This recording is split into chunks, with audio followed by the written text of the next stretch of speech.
Hi guys, welcome back to the channel. So today I'm going to do another getting ready with me. I always have my coffee for these.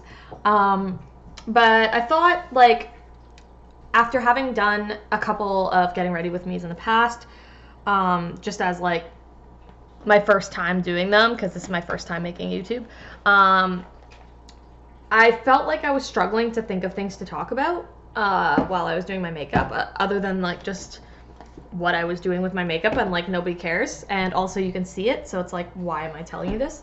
So I decided that I'm going to make this kind of like a makeup story time. So every time I do a getting ready with me, I'm gonna tell you guys just a story that you might find interesting. I don't know, if you don't, then I mean, I'll try and like I'll title the video to try and explain like what the story's gonna be, and if that's not interesting to you, then hopefully you just didn't click on this video.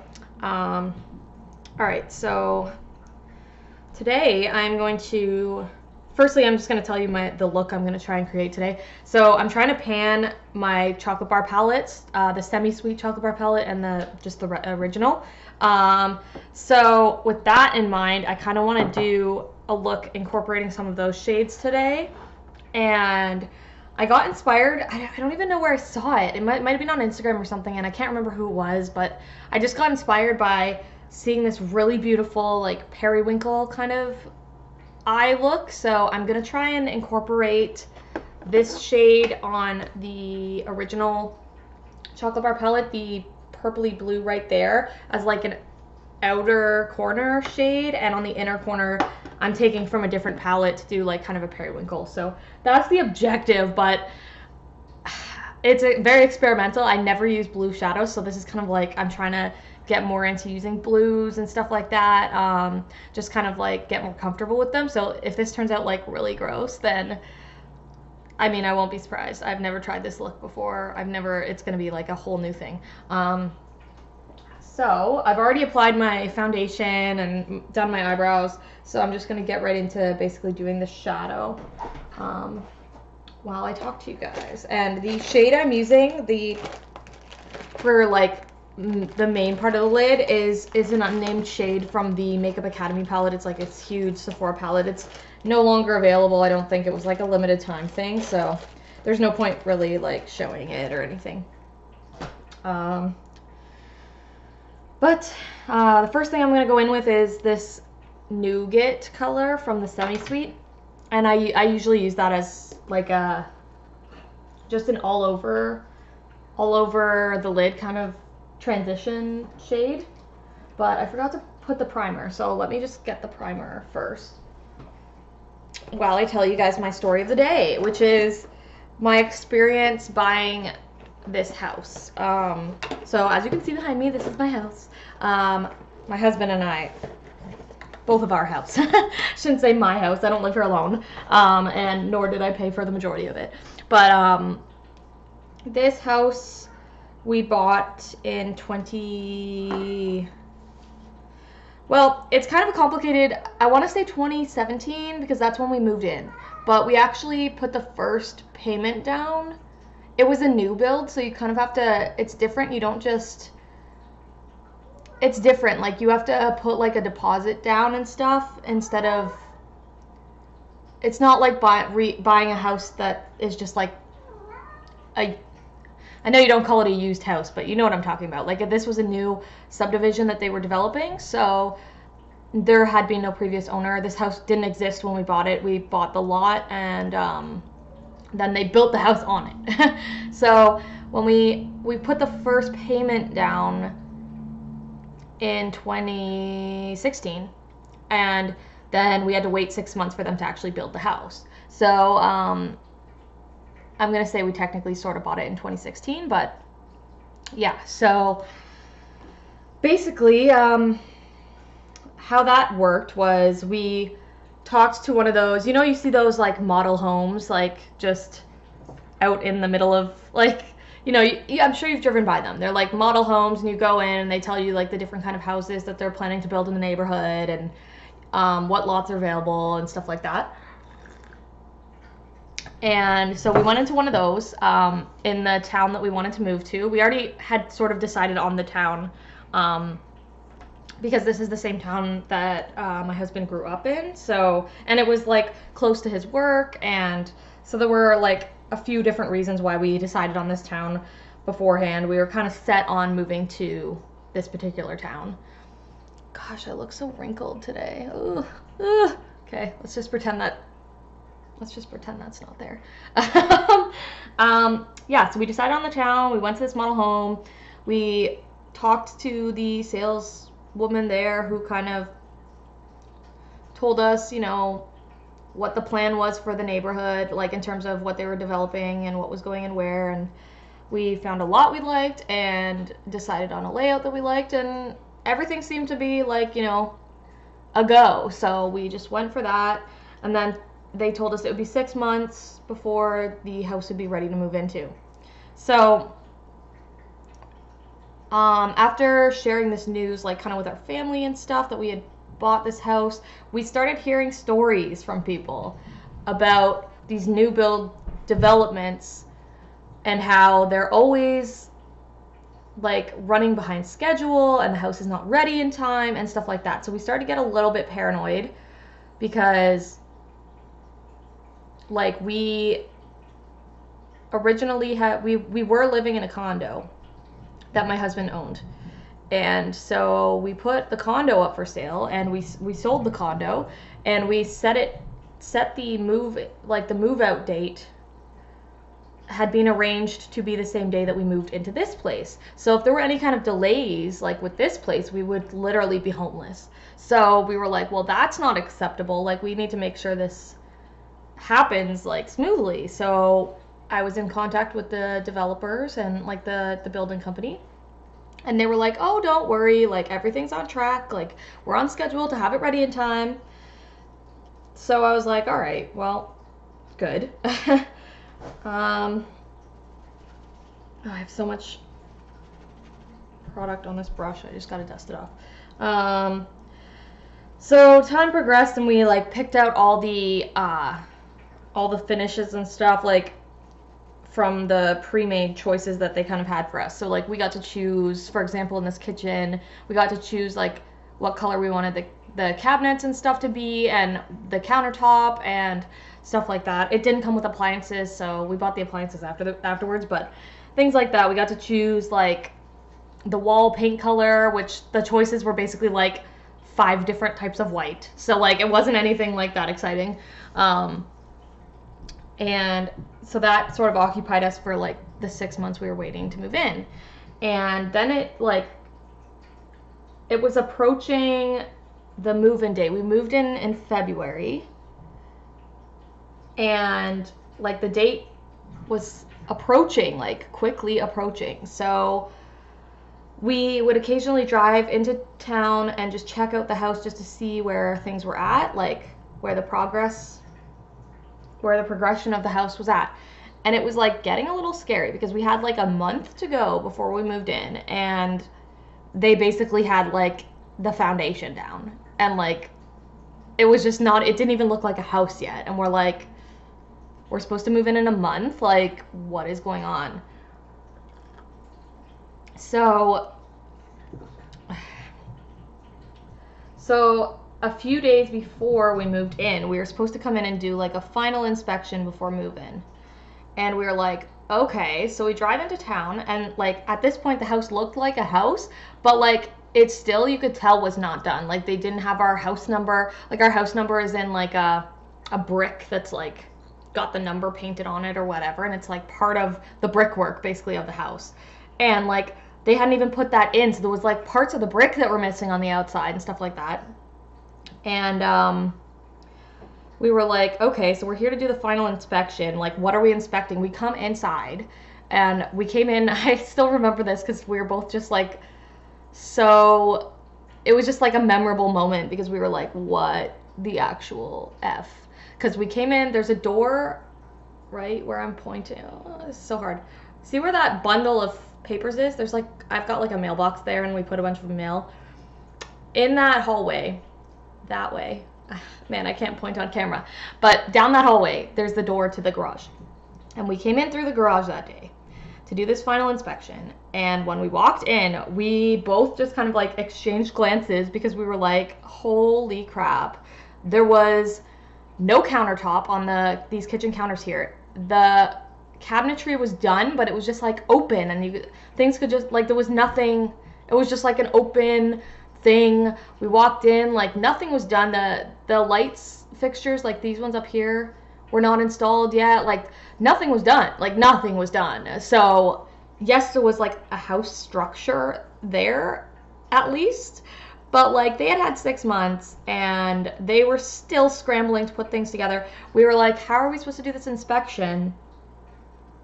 Like, what are we inspecting? You know, like nothing's done. Like, so, and at this point we were freaking out because we were supposed to move in like 3 days. We had a new buyer coming in to move into the condo, so we couldn't exactly push that back. Like the new buyer was like getting ready to move into our condo.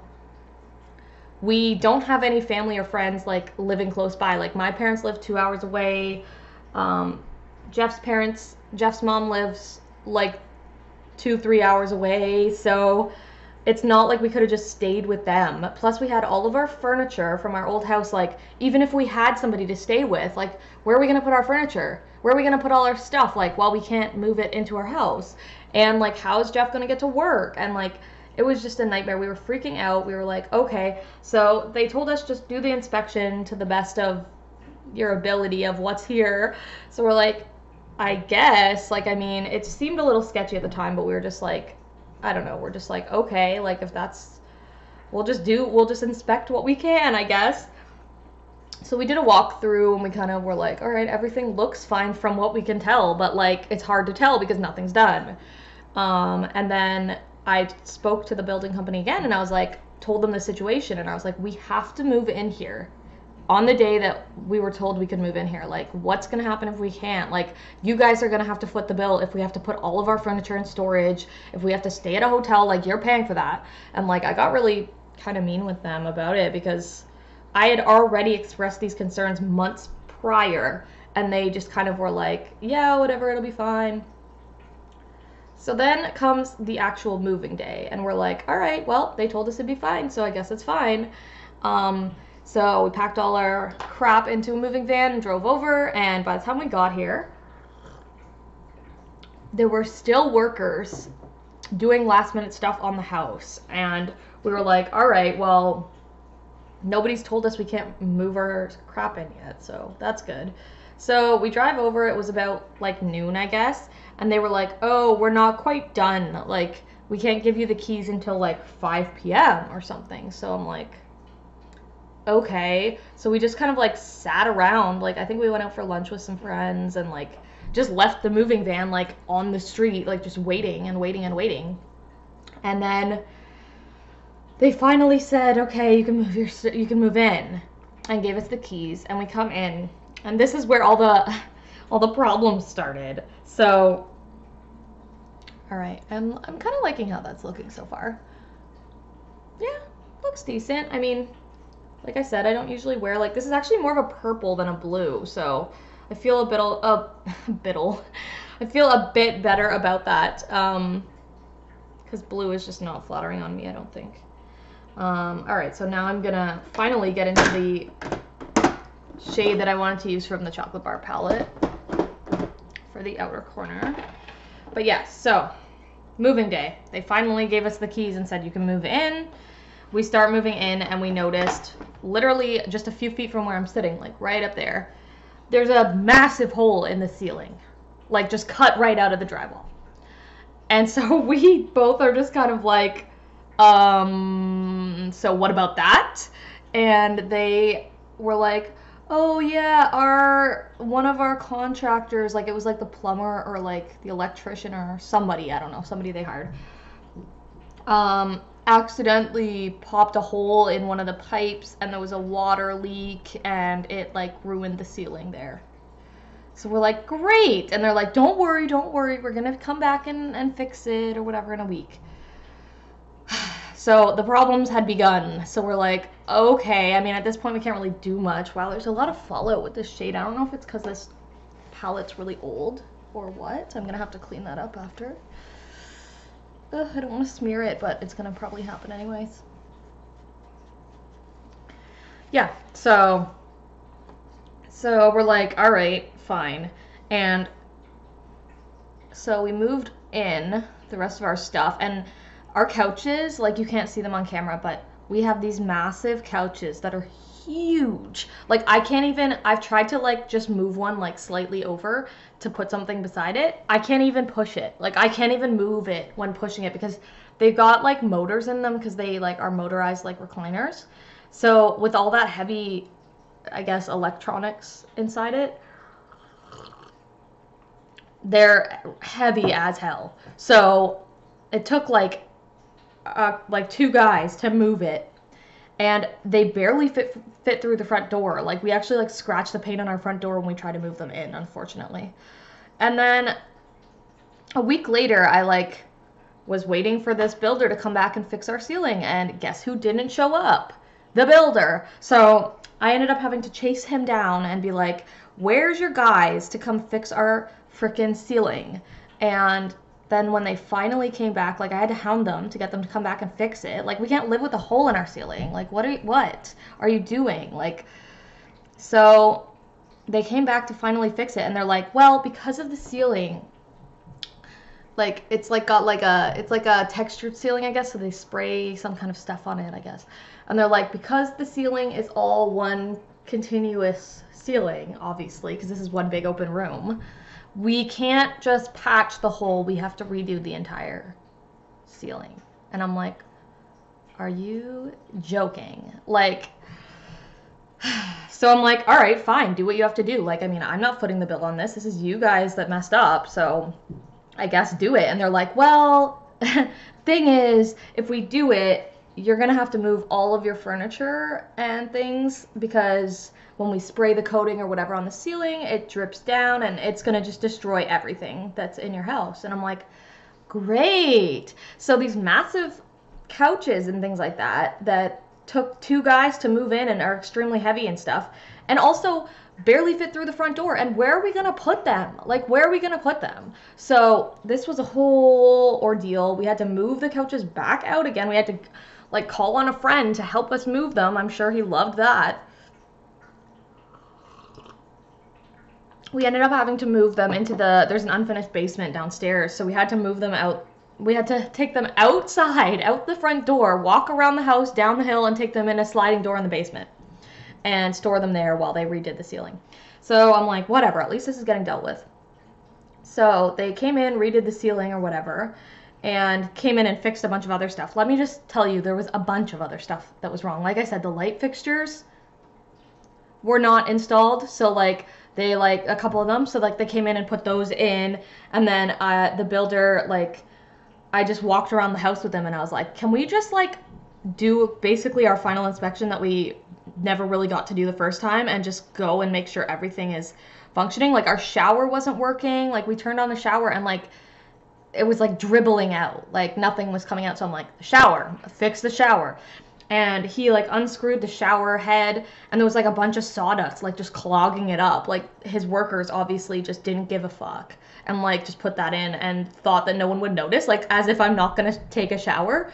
So he's like, oh yeah, we'll fix that. They had, you know, in the shower, in any shower where you have, like, usually there's some kind of a fixture and you turn it one way for hot, one way for cold. And there's, like, an H and a C or whatever. They had that completely upside down. So, like, the H and the C were, like, upside down. You can't really tell with an H, I guess, but the C, like, was a backwards C because it was, like, installed upside down. Like, the hot was on the wrong side and the cold was on. So he had to take that off, reinstall that. Those are just quick, easy fixes, but, like, still, it's like, how do you mess that up, you know? What else was wrong? There was, like, this weird part in the floor upstairs where whenever we'd walk over it, it would, like, make this weird clanging noise, and we're like, that's not right. So he had to come in, rip the carpet up, take up the subfloor, and there was, like, a metal sheeting that they put in there for ductwork or something like that, like, his workers had cut to the wrong size, so it was basically, like, bending, and then whenever we stepped on it, it would, like, be like a metal pan. You know, like, when you put a baking sheet into the oven and it, like, the heat kind of makes it warp and it goes like it was kind of doing that whenever we walked on it. So he had to take that out and like cut it and put it. So anyway, but the biggest thing was the ceiling. So let me get back to that story. So we move all our furniture as per requested, and they come in to fix the ceiling one day when, like, at this point I got a job. This was before I was doing wedding photography, so I just had a job at like a McDonald's in town that I was going to. So I was at work that day. My husband was at work that day. Jeff was at work that day. So we were both out when this happened, so it wasn't like either of us could really say like, what are you doing? But we came back home that night and it was done. Like, they did the job, so like I guess that's fine, no complaints there, I guess, except like, they remember how I said they told us to move the furniture out because they didn't want stuff to drip on it and stuff like that. Well, they were right, because there was like a lot of dust and like chunks of like drywall-ish, like putty type stuff just everywhere. Like, they didn't clean it up. Like, there was this counter like right here and like this one here, there was like gobs of some kind of like plaster type stuff just dripping down the side, and they just like left it there. Like, I mean, it was an easy fix. Like, you could just wipe it off, or like when it dried you had to kind of chip it off, but like it came off. It was no problem. But it's like, oh, so I didn't realize I was gonna have to clean up your mess, you know? So many an angry letter, an angry email were sent to this building company, and I contacted them after that plaster incident and said, why did your guys not clean their shit up? You know, like, now I have to dedicate like an entire day on the weekend to cleaning up the mess that your guys left here in my house. And they were like, oh, we'll come back in a week. Like, it was always like, we'll come back in a week. Like, it was like their go-to answer. We'll come back in a week and like make sure that it's all cleaned up for you. Don't worry, blah, blah, blah. And guess who never came back? Like, he never came back. And I didn't even worry about contacting them again to be like, where are you? Because I just couldn't live in the mess. I just cleaned it myself. So at that point, it was like useless to like even bother with them. But yeah, so all of that because they basically didn't get our house done in time and wanted to stick to this timeline that was unrealistic.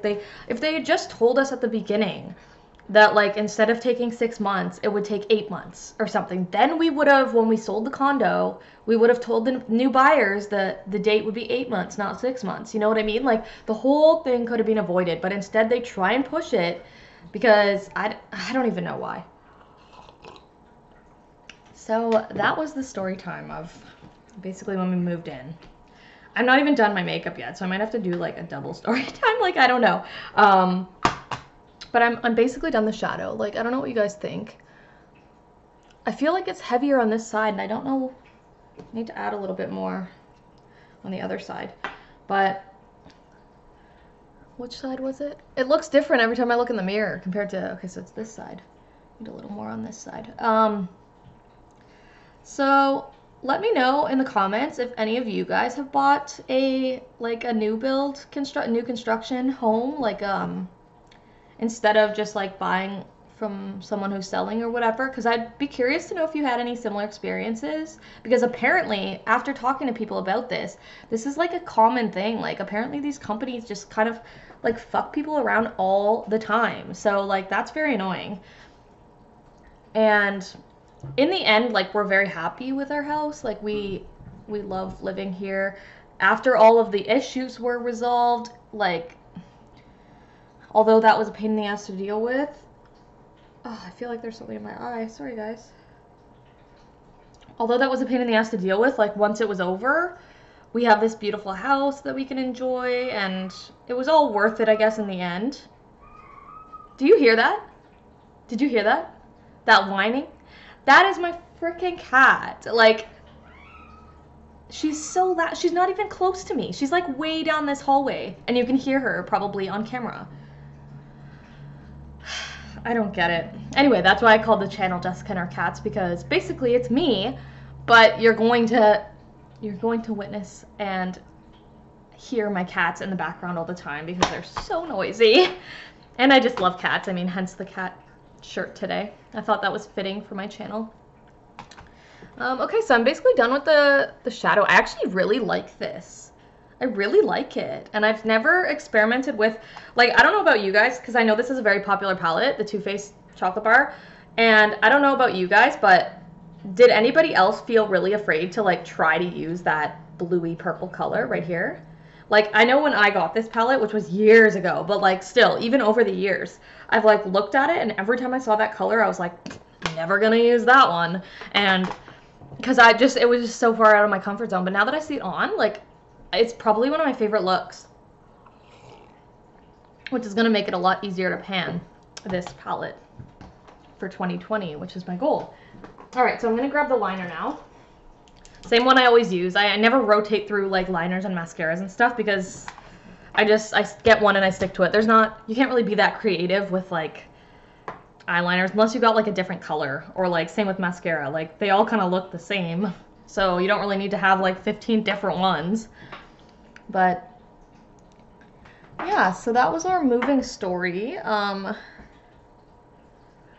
And there have been some issues after that we didn't notice at first, but nothing as crazy as, like, the hole in the ceiling and stuff like that. I mean, actually, there is one more I can mention, one more story about the house. So this kitchen island right here. Hi, Luna. That's my cat, Luna. This kitchen island right here. The countertop, I guess they put it on, like, with some kind of wet, like, mortar type stuff. Sorry, I'm so bad at talking when I'm doing my eyeliner. It's, like, the one thing in my makeup routine where I can't really talk when I do it. Don't know why.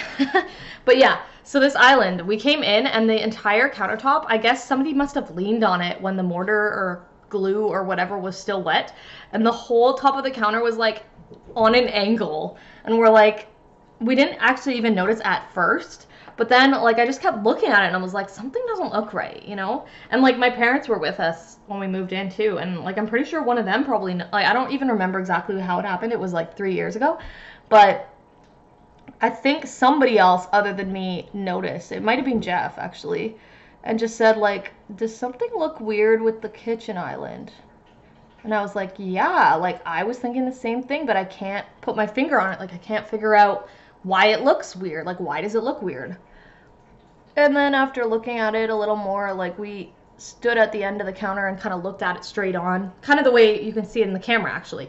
We looked at it, like, straight on, and the whole top was just, like, shifted, and we're like, of course. And this was, like, right at the same time when we were having the hole in the ceiling, and, like, all of it hit us kind of at once. So we're like, yep, typical, like, other more problems or whatever. And we're especially disappointed because I'm sure you guys, maybe you don't, I don't know if this is something that's just a Canadian thing because I'm Canadian, but so maybe you guys don't know of him, but there's a famous like home reno guy that has, like, a TV show and stuff here in Canada called Mike Holmes. I don't know if you guys know about Mike Holmes, but, like, if you talk to a Canadian, like, they would know who you were talking about if you referenced Mike Holmes. He, like, goes into older houses and, like, inspects them and makes sure that they're up to code, and if they're not, like, he fixes them and all kinds of stuff like that. Like, he's just, like, a very reputable household, like, contractor type guy. And like I said, he has a TV show. I'm gonna get back to that in a second. This eyeliner is just being really difficult right now. Like, I've got, like, a super thin line and then it goes thick at the wing, and, like, I'm trying to make it even all the way and it's just not happening. So give me 1 second and I will continue with the Mike Holmes story. There's not really a story, but basically it's just that our sorry, 1 second.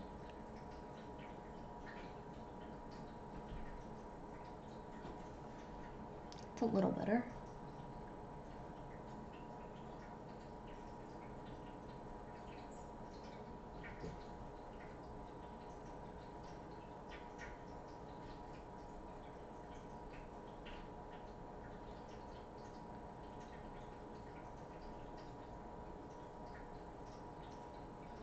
Alright, I'm happy with that. Whatever. It does get a little bit thinner than I'd like.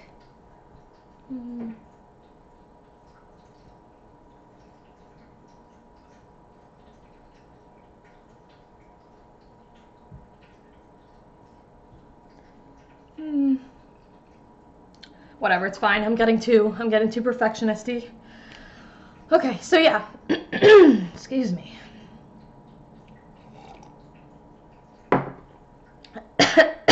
Wow, you guys. I am so sorry, because I know I don't edit my videos, so I'm leaving all that in there, and you're going to get that gross cough. So Mike Holmes,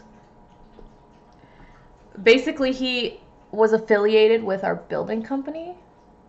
So it was like a Mike Holmes approved kind of like a building company. And that like was something we really valued at the beginning, because we were like, oh, well, if Mike Holmes like approves of this company, it must be reputable, it must be good. And so that was kind of really disappointing, because we felt like kind of misled by that like seal of approval. I mean, if you think about it in terms of like something that's relatable to you guys, since you guys are makeup people, it's like if Jeffree Star, you know how he does the Jeffree Star approved thing when it comes to makeup? It's like, and if you trust his opinion and he's like reputable, and then he says something's approved and you try the product and it's like a complete fail, and like just every aspect about it, every experience you have with it is just like a disaster, you kind of go like, oh wow, like thanks Jeffree Star. This is obviously hypothetical and no shade at Jeffree Star or anything, but like that's the kind of similar situation. So we were just kind of like, wow, like we really were anticipating better quality and better customer service than what we got, just because it had the Mike Holmes like approval name on it. So that was a bit of a letdown as well. And I think at one point when we were really angry about something, I think it might have been the hole in the ceiling, because that was the biggest issue. Jeff like wrote some angry email to the building company, and I think he copied Mike Holmes on it. I don't think we ever got a response from Mike Holmes, but we definitely expressed our displeasure with the fact that he was putting his name on something that wasn't as good as, it didn't meet what we thought were his standards, or something that he should have been promoting, you know? Okay, my eyeliner is pissing me off today, because I have this one wing on the one side that's like very like swoopy, and the other one just kind of goes out straight. I'm trying to make them even. I don't even care if they're swoopy or straight, I just want them to be the same. Like this one's a little more swoopy, you see what I mean? And this one just kind of goes straight over, and this one's like going like woohoo. Alright. Sorry, the Storytime video is getting very long. I don't think I'm going to keep you guys around for like the mascara and everything, because I've kind of told the whole story, and that's kind of good enough for getting ready with me, I think. So, once I'm done this liner, I'm going to cut it off there. But you get the idea of the look. I mean, if you want to try it yourself. That's a little bit closer to even. Getting there. Like, eyeliner should not take this long, guys. I'm just struggling today. Alright, that's good. I'm happy with that. So just imagine it with like the mascara. I will be filming another video today, so if you go to my videos, whatever video is posted probably after this one is gonna be, I'm just gonna change shirts and pretend like it's a different day. No, it's not, but it'll have the same like makeup. So if you want to see what it looks like in the end, just click on one of those other videos. Okay, so thanks for tuning into my house disaster story, and I'll see you guys in the next video. Bye.